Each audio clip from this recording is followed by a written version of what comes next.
I was in the middle of a pitch to the 3 partners at Whitfield Capital when my brother walked through the glass doors of my office like he owned the place. Not knocked.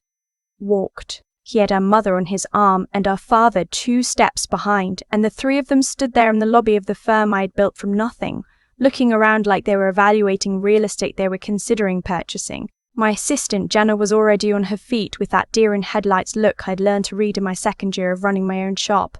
She knew. She'd heard enough about them to know exactly who these people were. I excused myself from the conference room for 60 seconds and stepped into the hallway. "You couldn't have called," I said quietly. "My brother. I'll call him by what he always was to me, which was the golden child. But his name is Kyle." Looked at me like I'd asked something unreasonable. "We need to talk," he said, "about the firm." That was the first time I heard those words. It wouldn't be the last. I told them to wait in the small reception area, and I went back and finished my pitch. Whitfield gave us the account. I remember walking back out to where my family was sitting, feeling the glow of that wind still warm in my chest, and thinking that no matter what they were about to say, nothing could touch me today. I was wrong about that. Let me back up because none of this makes sense without the 10 years that came before it. I'm Haley. I'm 31 now. I grew up in Dayton, Ohio, the middle child of 3, and from the time I was about 12 years old, I understood that in our house, the rules were different for me than they were for Kyle. Kyle was 2 years older. He was tall, loud, charming in that surface-level way that works on people who don't look closely. My parents adored him. Not in the normal way parents love their kids, in the way that requires an audience. Every conversation eventually circled back to Kyle's potential, Kyle's plans, Kyle's someday. I was the one who actually did things. I graduated top of my class at Ohio State, got my MBA from Kelley at Indiana University on a partial scholarship. I supplemented by waitressing 30 hours a week, and spent 4 years grinding at a mid-sized financial consulting firm in Cincinnati before I moved to Chicago and started my own advisory practice at 26. Meridian Advisory Group. 3 people and a lease on a small office in River North. By the time my family showed up unannounced, we had 11 employees, 6 figures in monthly recurring revenue, and clients in 4 states. Kyle, in those same years, had dropped out of 2 business programs, launched a lifestyle brand that lasted 8 months, gotten himself fired from our uncle's construction company, and most recently failed the Series 65 exam. Twice. The Series 65, a licensing exam that most people pass on the first try with 3 weeks of prep. He failed it twice. I'm not saying this to be cruel. I'm saying it because it is the single fact you need to hold on to when everything else I'm about to tell you stops making sense. My parents cut ties with me 4 years before that day in my office. The reason, depending on which version you heard, was either that I was cold and too focused on money, or that I had been disrespectful at Christmas dinner in 2022 when I told my father I wouldn't be co-signing a loan for Kyle's 3rd business venture. The loan was for $120,000. Kyle wanted to open a bar. He had no food service experience, no liquor license, no location, and no business plan that extended beyond a mood board he'd made on his phone. I said no. My mother cried. My father told me I was selfish. Kyle said, and I remember this exactly because I wrote it down that night, "You've always resented that I have ideas while you just execute other people's." I drove back to Chicago that night. They stopped calling about 6 weeks later. I stopped trying to explain myself around the same time. Those 4 years were not easy, and I won't pretend they were. There is something specific and particular about being cut off by your own family that doesn't translate to other kinds of loss. You grieve the relationship, and then you grieve the version of the relationship you always wanted but never quite had, and those are 2 separate funerals. I went to therapy. I worked. I built.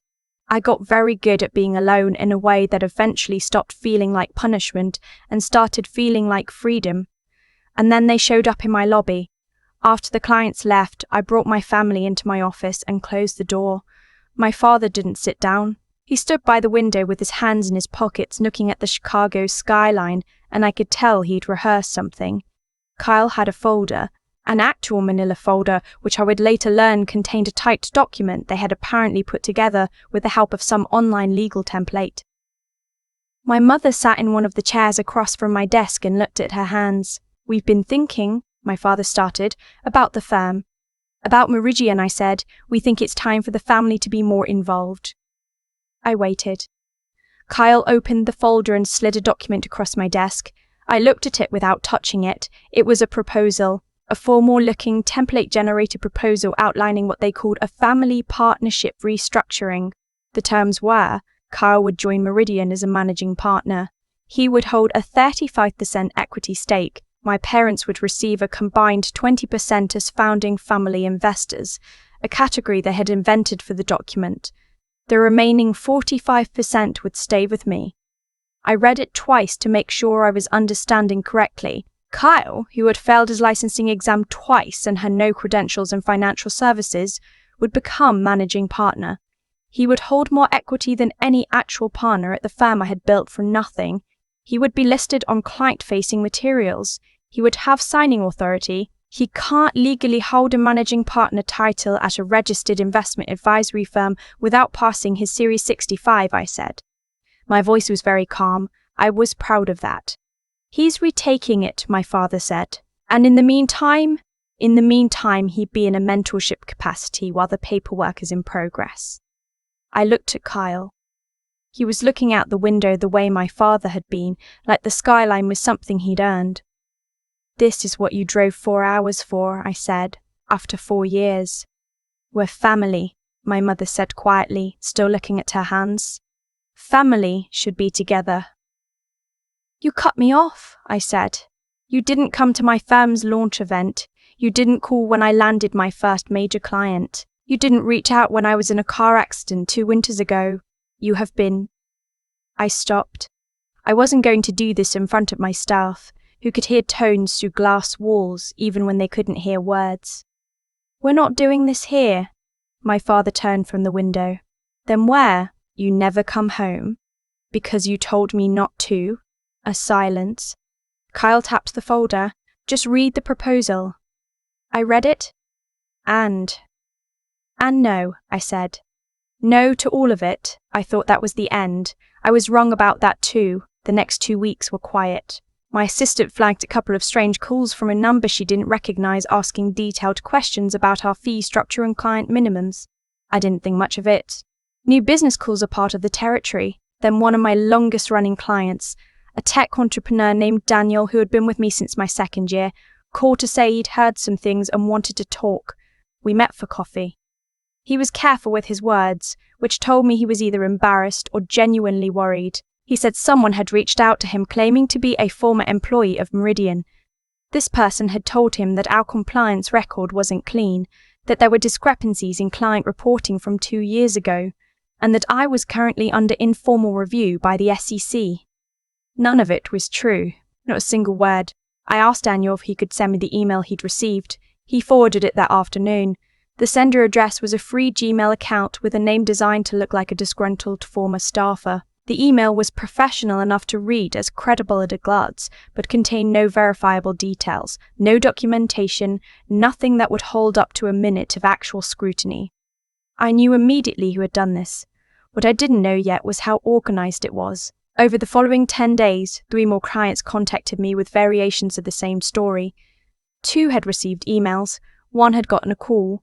The narrative was consistent: compliance issues, pending regulatory scrutiny, a firm with a shaky foundation that its founder had papered over.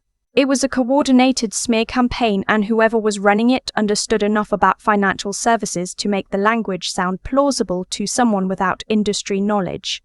I later found out that Kyle had hired someone, a woman who had some background in crisis PR and reputation management. Not for clients, it turned out, but for suppression, burying bad press, shaping narratives, running what I can only describe as a freelance disinformation operation. She had a small network of fake professional profiles and email addresses she rotated through. He'd found her the same way he found most of his ideas: online, cheap, and without thinking through what would happen when it didn't work. Here's what I want to say to anyone reading this who runs a business: document everything from day one. Not because you're paranoid, because the world is full of people who will try to take what you've built, and the only thing standing between you and losing it is a paper trail that speaks for itself. I had a paper trail. My compliance record was spotless.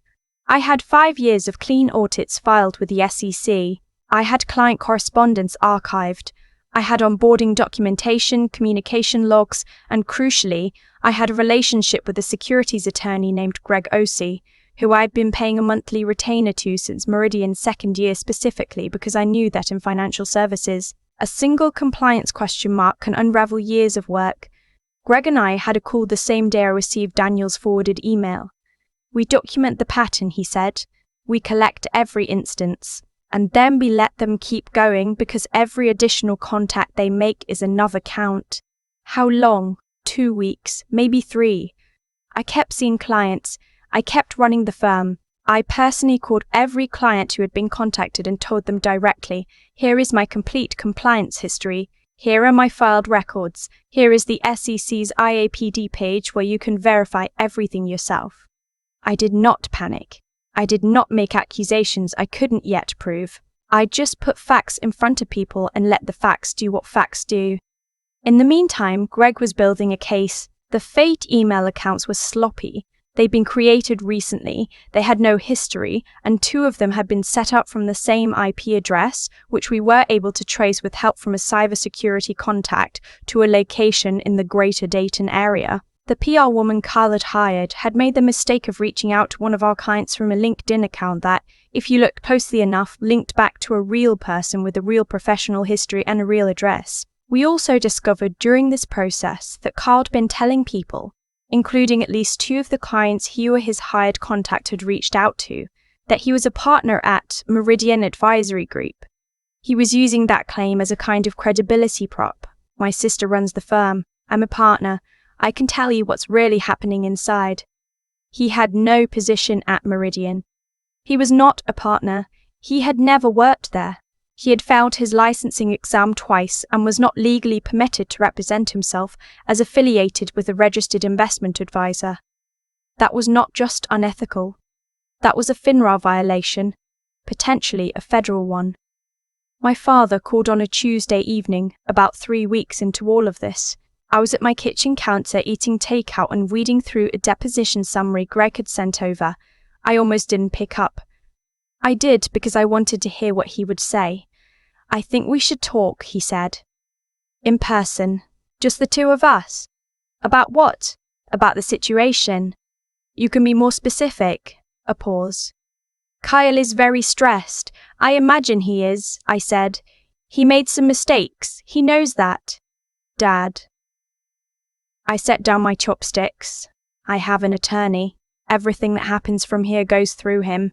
If Kyle wants to make a statement, it goes through his attorney to mine. That's how this works now. Haley, we're your family.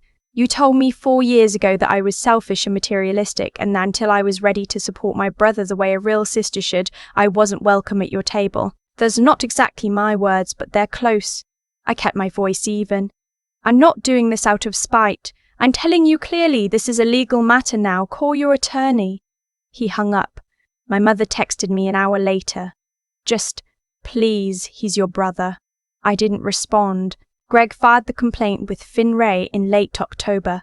We also filed a civil suit for defamation and tortious interference with business relationships, naming Kyle and the PR contractor individually. The damages calculation was based on documented client loss and the cost of remediation. The hours, the attorney fees, the emergency communications.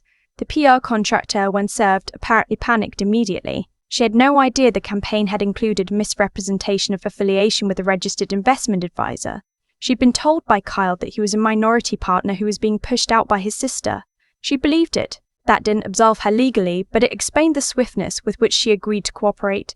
Her cooperation was significant. She had records. She had communications with Kyle. She had the original brief he'd given her, which included, and I still find this genuinely astonishing, a request to contact media outlets with the story. He had tried to get press coverage, the local Chicago business press. He'd wanted a story about financial misconduct at a North Side advisory firm. None of them bit because none of them had any verification and the pitch was vague. But the attempt was documented. The FNRA investigation moved faster than Greg had expected. Kyle was interviewed, and from what I understand, the interview did not go well for him. He had not anticipated that the IP address trace or the LinkedIn connection would surface. He had not anticipated that his contractor would cooperate. He had genuinely believed that if the campaign worked and clients left, I would be in a weakened enough position to reconsider the partnership proposal. And if it didn't work, there would be no evidence connecting it to him. He was not a sophisticated person. He just thought he was. I want to be honest about what the 3 weeks between when I found out and when the complaints were filed actually felt like, because I think the version of these stories where the protagonist is perfectly composed and strategically brilliant the whole time is a kind of lie that doesn't help anyone. I lost sleep. I cried once. Not about the clients or the legal exposure, but specifically about the LinkedIn profile of that PR contractor and the brief she'd been handed, because reading Carl's description of what I had built, a small consulting shop that has outgrown its competent management, was the first time in 4 years that I understood he didn't just resent me. He actually believed it. He actually believed I was running something fragile and inflated, that my success was overstated, that I had stumbled into something I didn't deserve and couldn't sustain. And I thought about my father's voice on the phone that Tuesday night. Kyle is very stressed, and the way the concern in his voice had not wavered once in my direction. Not once. I called my therapist the next morning. I went for a long run on the lakefront path even though it was 40 degrees and threatening rain. I called Janet into my office and told her everything, because she was going to see things over the next few weeks and she deserved to know the context, and because I needed someone in that building who wasn't involved to just look at me and say, "You're handling this right." She did. I needed that more than I expected. The civil suit settled in February. Kyle and the contractor paid a combined settlement that covered approximately 70% of our documented damages, which Greg told me was an excellent outcome for a case of this kind. The FinRay investigation resulted in a formal bar on Kyle from associating with any FinRay member firm for 5 years. He can't sit for the Series 65 during that period either. I don't know what he does now. I genuinely don't. My mother sent one final message in March, a long one, about how the family had been through so much and how forgiveness was a gift you give yourself, and how she hoped someday I would understand that they had only ever wanted what was best for everyone. I read it twice. I thought about the Christmas dinner in 2022. I thought about the car accident where I lay in a hospital for 6 hours with a broken collarbone and a mild concussion, and not one of them called. I thought about the word someday, which is the word people use when they want to gesture at accountability without actually getting there. I wrote back one sentence, "I hope you're all doing well." And then I turned my phone face down on my desk and went back to work. Meridian had our best quarter in company history last spring. We brought on 2 new senior advisors and moved into a larger space in the West Loop. I have a dog now, a lab mix named Biscuit, who commutes to the office with me on Fridays and has charmed every single client who has ever met him. Daniel, the client who called me first, sent a handwritten note after the settlement became public. He said he'd never doubted me for a moment, but had felt obligated to tell me what he'd heard. He's been with Meridian for 6 years now. He referred us 2 new clients last year. There's a thing that happens when you come through something like this.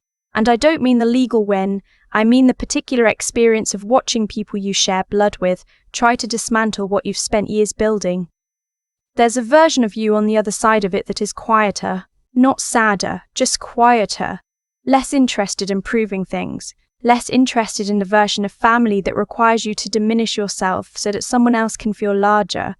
I don't need my parents to acknowledge that I built something real. I don't need Kyle to admit what he did, or apologize, or recognize that failing his licensing exam twice, and then trying to claw equity out of my firm through a disinformation campaign was perhaps a sign of something worth examining in therapy. I needed a clean compliance record and a good attorney and 11 employees who showed up every morning believing in what we were building. I have all of those things. The rest I let go of somewhere around mile 4 on a cold October morning on the lakefront, with the water flat and grey and the city just starting to wake up behind me, and for the first time in a very long time, I ran the whole way home without thinking about any of them at all. I thought a lot about the word deserve since all of this happened. Carl believed he deserved a seat at a table he never helped build. My father believed Kyle deserved an advocate even when their advocacy required tearing down someone else. My mother believed she deserved peace. The kind that comes not from honesty but from everyone pretending nothing was wrong. And somewhere along the way, all three of them had decided that what I deserved was to be the one who adjusted, who gave, who made room. What I've come to understand is that nobody gets what they deserve. Not automatically, not from the universe handing it out like grades. What you get is what you build, what you protect, and what you're willing to stand in front of when someone tries to take it. Carl ran a disinformation campaign against my firm because he genuinely believed I was holding something that should have been shared. That belief didn't come from nowhere. It came from 20 years of watching our parents treat his potential as an inheritance he was owed. Nobody ever sat him down and said, "The world does not work this way." Everyone around him just kept adjusting. I stopped adjusting in 2022 at a Christmas dinner table in Dayton, Ohio, when I said no to $120,000 and meant it. That one word cost me 4 years of family. I used to think of that as a loss. I don't anymore. I think of it as the first decision I made entirely on my own terms, without calculating what it would cost me emotionally, with people who were never going to stop asking. Integrity is not a feeling. I used to think it was, that it would feel righteous, feel warm, feel like something. Mostly it feels like work. It felt like work when I called every client who'd been contacted and walked them through my compliance record line by line. It felt like work when I sat across from Greg and built a case instead of making accusations I couldn't prove. It felt like work when my father called and I told him, calmly, to have his attorney contact mine. None of those moments felt triumphant. They felt like someone making a decision they'd already made, just executing it under pressure. That's what integrity actually is, I think. It's not a value you hold. It's a decision you keep making when it would be easier not to. And resilience, the real kind, not the Instagram caption kind, is what happens when you keep showing up anyway. When you go for a run on a 40-degree morning because movement is the only thing that quiets your head. When you tell your assistant the truth because she deserves the context, and because you need one person in that building who knows exactly where you stand. When you eat takeout at your kitchen counter and read through a deposition summary and feel, underneath the exhaustion, something that's not quite okay, but is close enough to keep going. Hayley didn't win because she was the smartest person in the room. She won because she had spent 5 years building something that could withstand scrutiny, and because when the moment came, she chose evidence over emotion and patience over panic. Those are choices. They're available to everyone. They just cost something. The morning after the settlement closed, I took Biscuit out before sunrise and walked down to the lakefront. It was February and the water was frozen at the edges. I stood there for a few minutes not thinking about anything in particular, and then I turned around and went back to work. That's the whole story, really. You build, you protect what you've built, you let the rest go.